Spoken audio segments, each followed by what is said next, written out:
சென்னையில் குடுவஞ்சேரின்னு சொன்னாலே ஃபாஸ்ட்டாக டெவலப்மெண்ட் ஆகிற ஏரியான்னு எல்லாருக்கும் தெரியும். IT companies, colleges, schools, transport ஃபெசிலிட்டிஸ்க்கு எல்லா டெவலப்மெண்ட்டுமே இருக்க நம்ம குடுவாஞ்சேரியில் லோ பட்ஜெட்டில் ஃப்ளாட் சேலுக்கு வந்திருக்குன்னு சொன்னால் நம்புவீங்களா? உண்மையை சொன்னால் இப்போ நீங்கள் எந்த ஆப்பர்ச்சுனிட்டியை மிஸ் பண்ணிட்டீங்கன்னா கண்டிப்பாக ஃபீல் பண்ணுவீங்க. குடுவாஞ்சேரியில் ஃப்ளாட் வாங்கணுன்றது நிறைய பேரோட கனவாகவே இருக்கும். கொஞ்சம் வருஷம் முன்னாடி இங்கே ஃப்ளாட் ரேட்டெல்லாம் ரொம்பவே ஹையாக இருந்துச்சு. அதனால நிறைய பேர் அப்புறமா வாங்கிட்டான் தள்ளி போட்டுகிட்டே போனாங்க. ஆனால் இப்போ லிமிடெட் ஃப்ளாட் லோ பட்ஜெட்டில் சேலுக்கு வந்திருக்கு.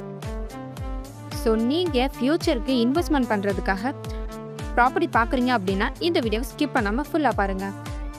ஏன்னா இந்த வீடியோவை பார்த்து முடிச்சதுக்கப்புறம் இதுதான் உங்கள் ஃப்யூச்சர் ஃப்ளாட்னு தோணலாம். ஃப்ளாட் வாங்கணும்னு கனவு இருக்கிறவங்களுக்கு இந்த வீடியோ ரொம்பவே யூஸ்ஃபுல்லாக இருக்கும். ஒரு ஸ்மால் ரிக்வெஸ்ட், நீங்கள் இன்னும் நம்ம சேனலை சப்ஸ்கிரைப் பண்ணலாம், உடனே சப்ஸ்கிரைப் பண்ணிக்கோங்க. இப்போது லேண்ட் டீட்டெயில்ஸை பற்றி பார்த்தலாம் வாங்க. இந்த ப்ராப்பர்ட்டிக்கு நியர்பைலே SRM school, SRM university, Guduvanchery bus stand and Guduvanchery railway station நிறைய அம்யூனிட்டிஸ் அமைஞ்சிருக்குங்க. லேண்ட் சைஸ்னு பார்த்தீங்கன்னா 2430 ஸ்கொயர் ஃபீட்டில் அருமையாக அமைஞ்சிருக்குங்க. 100% கிளியர் டாக்குமெண்ட்ஸ், பேங்க் லோனுமே அவைலபிளாக இருக்குது அண்ட் அப்ரூவல் பிளாட்ஸாக இருக்குங்க. ஸோ டாக்குமெண்ட்ஸ் எல்லாம் ஃபுல் சேஃப் ப்ராப்பர்ட்டினே சொல்லலாம். இன்னும் ப்ராப்பர்ட்டி பற்றினா ஃபுல் டீட்டெயில்ஸாக தெரிஞ்சுக்கணும்னா ஸ்க்ரீனில் தெரியிற நம்பருக்கு கால் ஆர் வாட்ஸ்அப் பண்ணுங்கள். தேங்க்யூ.